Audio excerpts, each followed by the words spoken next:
up, friends and foes? Welcome to Let's Get Nerdy.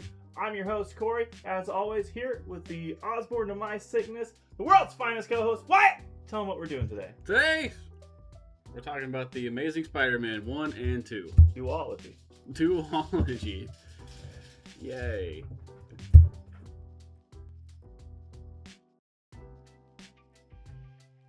And I will do it for you! That's right, Wyatt. We're talking about the mid-2010, or the early 2010 duology starring Andrew Garfield. Yeah. Directed by Mark Webb. And so, as always, we're going to start off, just give quick thoughts of nostalgia or what your initial impressions of the movie were now. We can move into what our thoughts about it are now. I fucked that up, but you know what I'm saying. But we got the thought stands, so. Yeah. Okay. You want to go or you want me to go? I was pointing at you to go. Oh, okay. I was hoping you were going to take off with this one. Okay, so I don't have much nostalgia for this one other than not liking it when they came out, you know. I didn't see either of them in theaters. I think I got the first one I got both of them out of a Redbox. And it was an off-brand Redbox. It wasn't even like a name brand. But I didn't like either of them when I watched them initially, you know, back the early 2010s, as you said. Mm-hmm. I just didn't like them. They were okay, but I guess, you know, coming off of the nostalgia of Tobey and that trilogy and stuff, and I don't know, it just wasn't for me. I don't think the thoughts have changed much since then. So upon this most recent rewatch, I do like them more than I did, I will say. But even so, it's not great to me. Yeah. I like Andrew, and I like Gwen. Like that, I can't think of her actress's name all of a sudden. Thank you. I kept wanting to say Emma Roberts, but I knew that wasn't right. So, yeah, I think she does a good job. It's cool to see Gwen instead of Mary Jane. Obviously that's very tragic, but I think she did a good job. Other than that, I don't really like a lot about it. The music is kind of good. They have a weird. Andrew has, like, his Spider-Man has some charm to it. Mm-hmm. But I think outside of that, I'm kind of glad there's not a third one. And I'll get into my thoughts on the charm of Andrew Garfield as Spider-Man. So as far as my nostalgia is, again, similar to Wyatt, none. I didn't see him in theaters. I think the only reason I didn't see, because I was actually decently looking forward to the first one, because I remember when they put out like the first 5 minutes, or like they put out like the 5-minute clip of it where it was like him running, you know, the POV of him swinging through the city and stuff like that. It looked really cool. Yeah. And then I think that perfectly encapsulates everything about this movie, because it looked really cool. And then it ended with that shot of him looking in the reflection of the new suit, and it's like, oh shit, something's wrong. Yeah, something's wrong. The suit, I will say, the suit for the first one looked god awful then, and it looks god awful now. That's the ugliest Spider-Man suit maybe ever. It's terrible. Because even if you look back at the old, like, the 70s, like, the Electric Company kind of, like, that one has, it looks good. Still. Yeah. This one does not. No. And I think the only reason I didn't see it in theaters because it was that or The Dark Knight Returns, because I think my dad didn't want to pay for 2 theater visits. And, so we went and saw Dark Knight Returns instead. And somehow that was the right choice of the two. It was. Yeah. If only by a little bit. I like that movie. I'm sure we'll cross that bridge at another day. Yeah. No, but now I will say, like, for both of these movies, watching them now, in different ways, they have some of the best Spider-Man shit you'll ever see on screen. And just as much, maybe if not more, the worst Spider-Man stuff.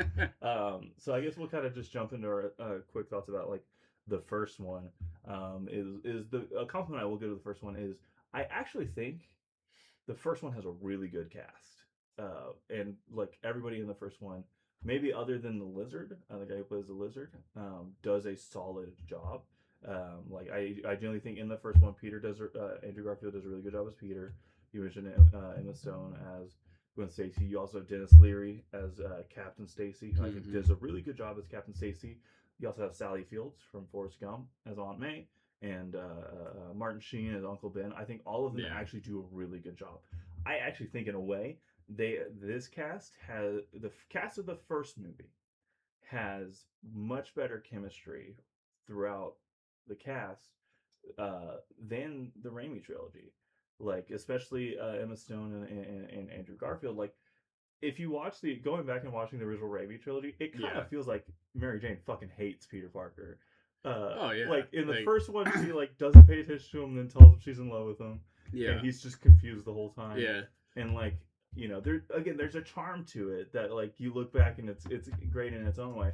But again, like comparing it to, you know, Emma Stone and Garfield, like they just have chemistry. Like they have almost too much chemistry. You're like, all right. They have a lot of chemistry. Let's calm down here. Yeah. Which is why, because like even then, like, you know, you can make the point like that they were dating at the time of, I think, both of these movies coming out. But so were Kirsten Dunst and Tobey Maguire dated at some point during that trilogy too, and that didn't help them at all. Right. No. But yeah, so the chemistry. So yeah, the acting in the first one I think is really, really solid. I think anything that I don't like about the first one is simply in the writing or the presentation of it. Obviously the suit.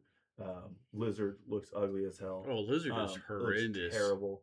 I like looks like one of the, in a joke that's been made 1,000 times, of it looks like the old Koopa Troopa from the 90s Mario movie. Yeah. That I will say, and the ending fight is fairly blah. Like on top of the Empire State, like, you know, the top of the Empire State Building is fairly blah. That movie feels super long too. Yeah, it does. There was so many times I was watching the first one, and the second one for that matter. Both of these movies, there were several times. Like I do when I really want to lock in on a movie, I will take my phone on the remote and put it like across the couch, so it's harder for me to be distracted. Yeah. And both of these movies, several times I like grabbed them. Like, how fucking much more of this movie is there? And there was too much more.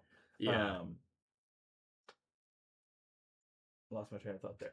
But yeah, presentation, like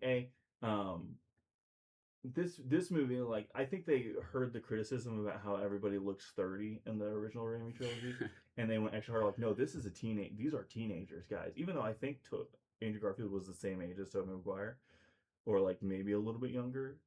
Maybe, yeah. Like when Tobey would start the role. Like there's so many instances like, oh, get it, because he's a cool high schooler now, guy. He wears cargo jacket with some Nike sneakers, and he skateboards. Peter Parker's cool as fuck now, guys. Which is weird. But it's not in line with, like, that's what they were also doing in like the Ultimate Comics and stuff like that. So it's not without precedent. It's not, but it just doesn't. It's not good. It's not good. Yeah. I don't know. Talking about suits though, like I know we've been talking about the first one, but like the suit from the second movie, I think is fucking fantastic. That's an incredible suit. That's what I'll give a compliment. I'll give the second one. The suit looks incredible. Yeah. It probably is the best on-screen Spider-Man suit we've got. I think it is. I think it is. Outside of what might be the new best one in Brand New Day, because that one looks really good. But as of right now, yeah.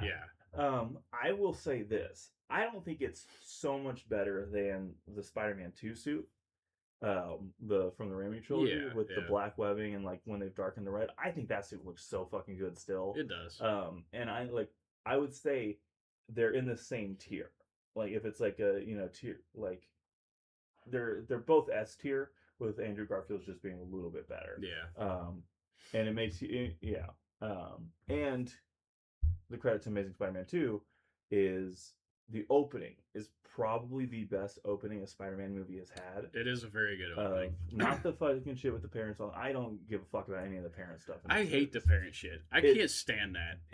I fucking despise that. I don't know why that. Well, no, I do know why. Because it's like, it's just. I don't know. I guess I'm getting in this rant real quick. But like, Spider-Man's like supposed to be like a relatable character. And like now his parents are like fucking, you know, CIA spies, spies and he's genetically yeah, predisposed to be Spider-Man or I whatever. fucking hate that Yeah, so much. Yeah, like I get what they were trying to do because that was one of the things that they were trying to do to differentiate from the first three. Um, and that's almost kind of the problem with both of these movies. In the first one, you can feel where they're like, okay, we can't do that because they did that in the first Yeah. three. I'm like straight up, you know, Uncle Ben says everything except for with great power comes great responsibility. And like he gets right up to, he's like, if you can do a lot of stuff, it's up to you to do it. You know, he's straight up like, you know, and I think that's another way that they were, because like that does come from like a lot of the '80s comics that they introduced, kind of that like Peter's parents were more important. You get in the Ultimate Comics, like Richard Parker was straight up working with like Hank Pym and stuff like that. And I definitely fall on the side of like I like it when it's a random occurrence. Like Peter's just the kid who's, you know, depending on the side of the argument, he's right kid, right time, wrong kid, wrong time. You know, he's there when it happens. Yep. You know, I very much prefer that too. Like, I don't necessarily like when it's like, oh, genetically he's just more, or like I also don't like it when, and it's one of the better comics, but I still don't like it when it's like, oh, but he has the spider token or whatever it is. Yeah. Where it's like he's destined to be Spider-Man. Yeah, I don't, and that's not even just in comics, but like just in general storytelling. I don't really ever enjoy the whole like, oh, you're destined to be this, whatever the fuck. I just don't enjoy that trope. But yeah, I get that. Yeah, I don't disagree. But, I like the music too from Amazing Spider-Man 2. Like especially like in the opening, it just feels like. So you're talking about the actual score, the score, yeah. It just feels like happy and like hopeful, you know. I don't know. It's a good one. Yeah. But I don't like the villain designs for anybody in this series. No. Yeah, no, like Lizard's ugly, Green Goblin's ugly. Fucking ugly as shit. Yeah, and fucking Electro looks like a fish or an eel. Well, he looks like an eel because he's based off eels. Which he looks so stupid. Yeah. And I love Jamie Foxx, but like, oh yeah, come on. Yeah, but they did not use Jamie Foxx to his fullest ability. No. So that's actually what I'll say. When I said like I love the cast in the first one. Yeah. Everybody's doing a fucking worse job in the second one. Andrew Garfield can't decide if Peter Parker sounds like a New Yorker or not. I think Emma Stone was like, I signed on for this when I wasn't that famous of an actor. I'm pretty sure by this time she would have had like an Oscar or something like that, or she was starting to be in those movies. So she was like, I'm here because I signed the contract, you know. And then Dane DeHaan and fucking Harry Osborn. Oh, God. Just the most like weird homeschool energy. Like he's never been outside. Like, hey Peter, my old friend, how are you doing? And Dane DeHaan is a really good fucking actor. He's in a movie called Chronicle. I don't think you've seen it. I've not seen that. It's like it's a handheld movie where they get. I think we've recently spoken about it. Yeah, we've talked about it, but I haven't. And he's in that. He's really good in that. He's also in a movie called A Place Beyond the Pines, where he does a really good job as a troubled teenager. And so like he plays these roles well. It's you know, it's just I don't know. There's something in the water of Amazing Spider-Man 2 that keeps it from being amazing. Yeah, it's far from. Yeah. And it's not even like talking about him specifically. It's not that like he has to live up to Willem Dafoe, which of course he does, but like he's bad in a whole other realm of just. It's just not even. Nothing about that role is good. The character design, shit. I mean, oh yeah, and then when the character design here, like when we talk about when we talked about Tobey Maguire, talk about like maybe the armor wasn't the best choice, like maybe a more comic. And then they do that, and we're like, all right, so maybe they were right with the armor. Well, but like no, the armor's still cool, but like he just looks like a freak in this movie. Like, dude, when he fucking looks at Spider-Man, he looks at Gwen, and he looks at Spider-Man, and he goes, it's that fucking weird ass creeper smile, dude. It's so bad. No, and like it's not even like to compare it, because it's the one villain that's carried over, Yeah. like a goblin is carried over between the two. It's not like the transition from Norman was like subtle or like well thought out, but like it seemed to be a little bit more well paced.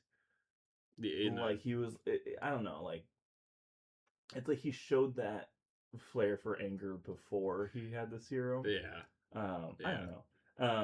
And so that's actually where I'll go back. Where like again, I think the Amazing Spider-Man 2 has some of the best Spider-Man moments you will see on screen.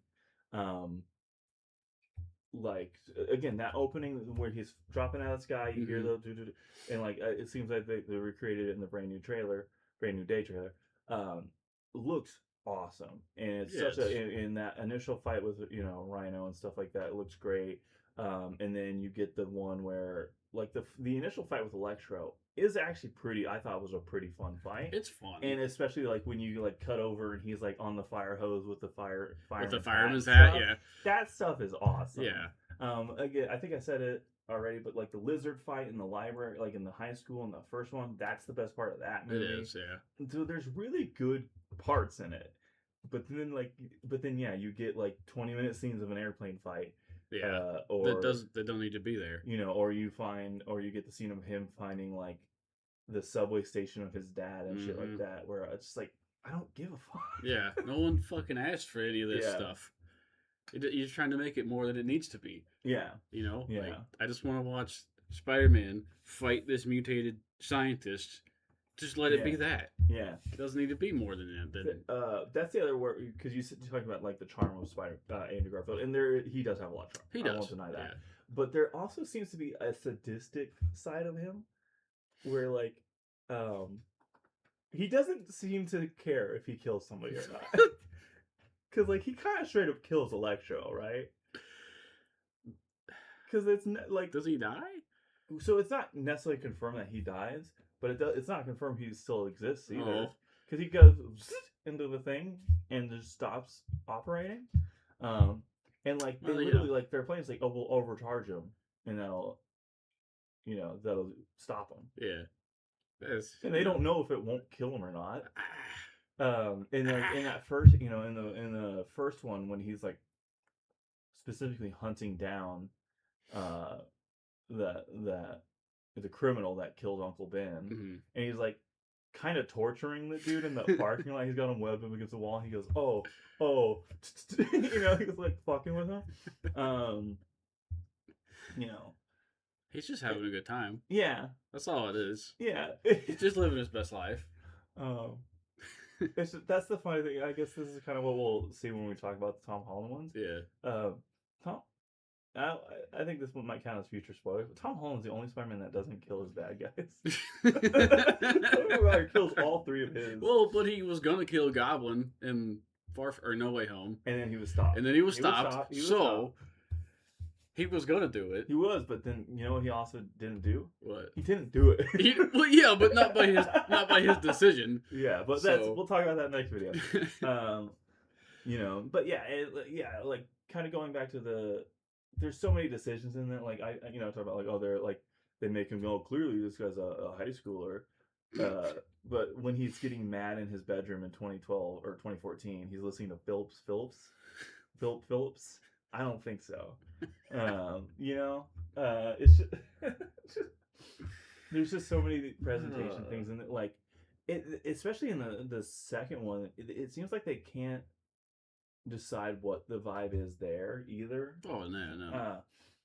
And like I think there's enough there that like they could have been really good movies, but it's just like the creative team around it was just so undecided and just I think good. I forget the name of I think the producer was Ari Emanuel.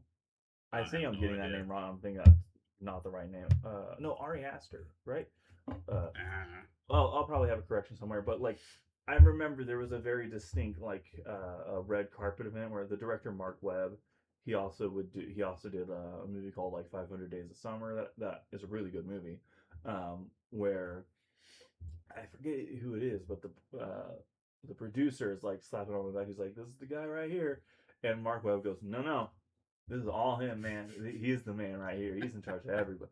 Like pretty much being like, it's this fucking guy who, it's the same guy who I think when Spider-Man 3 was coming out that they're like, no, Sam, you're gonna have to do Venom, because he's popular right now. Yeah. Okay.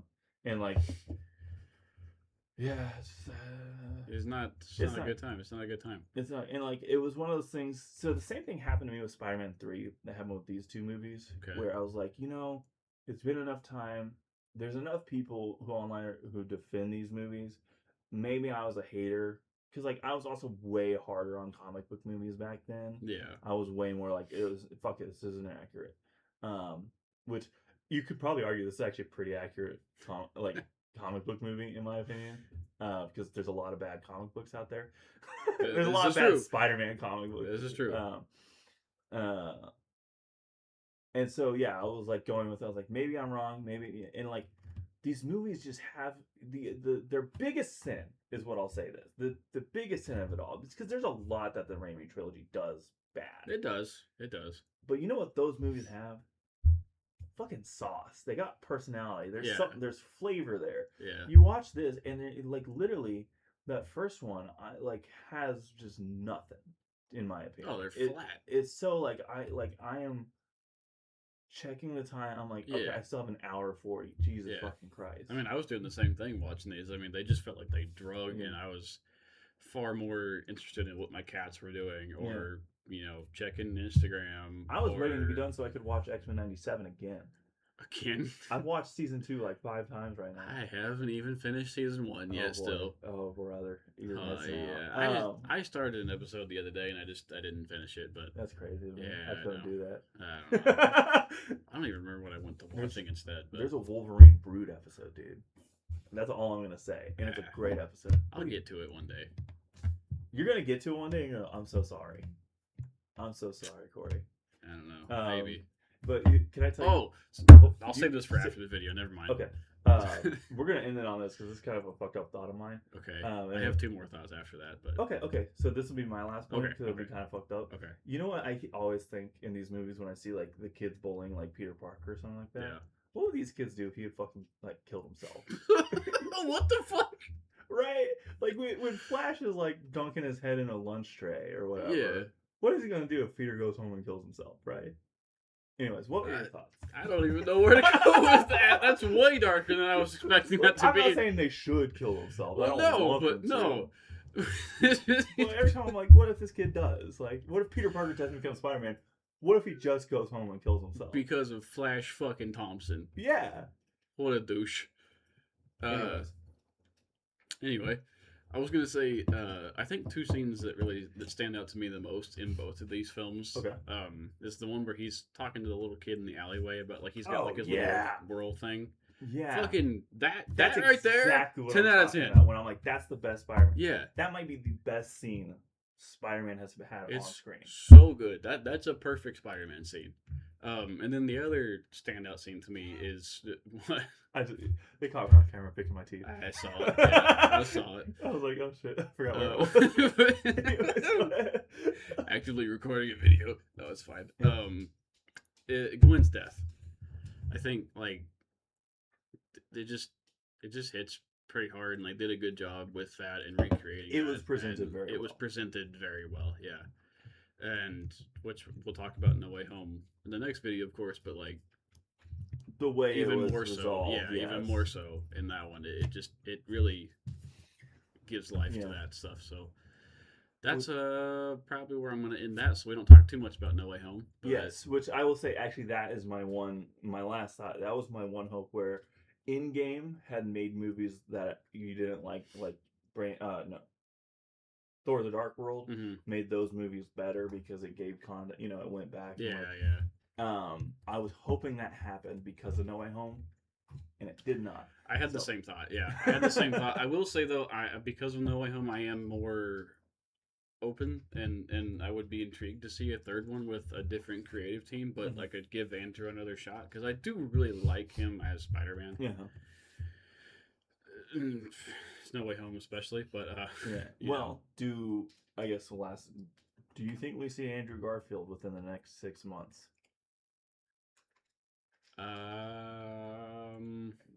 Do you know what I'm referring to? No. I don't think we see him in the next 6 months. Okay, so you're saying no, you don't, but you know what I'm referring to. But also, yeah, no to that as well. What are you referring to? Doomsday. Yeah, I don't think he's going to be the in movie that. with all the action figures being thrown out of the toy chest. Yeah. It's the whole toy box. Yeah, no, I don't think he's going to be in that. Okay. I would. Do you think we'd get a Spider-Man in that one? I don't think we get one. I don't think so. No, I don't think so. With that, I think that's everything. We've been here for 25 minutes now. That's plenty for these movies. That's plenty for these movies. Let us know in the comments down below what you think about these movies. Do you defend them? Are you fucking wrong? Yeah. No. If you like them, I'm sorry if we offended you. Please let us know if we offended you down in the comments below. Say whatever you want about us. Make fun of me for picking my teeth. As long as you comment, I'm cool with it. Hit that subscribe button. Notification bell if you want to also hear the Tom Holland videos. Till then, we got to get back to nerding out about Spider-Man.